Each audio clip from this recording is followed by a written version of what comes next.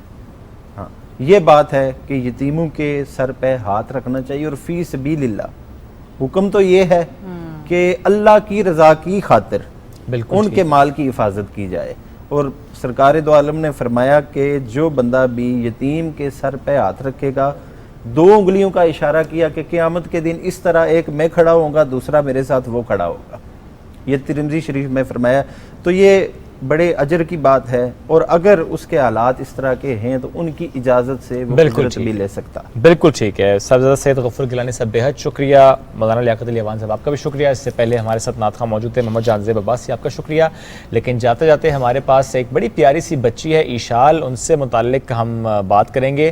روزہ کشائی ان کی تصویر اس وقت ہم آپ کو دکھا رہے ہیں، ماشاءاللہ 5 سال کی ہیں ایشال۔ ماشاءاللہ ماشاءاللہ، ایشال بڑی چھوٹی سی عمر میں آپ نے روزہ رکھا ہے، بہت بہت آپ کو مبارک ہو، اللہ تعالیٰ آپ کو آگے بھی ایسی توفیق عطا فرمائے، اور آپ کے جو پیرنٹس ہیں، آپ کے جو والدین ہیں، اللہ تعالیٰ ان پر بھی اپنی خاص رحمت آمین آمین۔ اپنا بہت سا خیال رکھیں ناظرین، پاکستان کے لیے دعا کیجیے، ہمیں دعا میں یاد رکھیے، کل ملیں گے، اللہ حافظ۔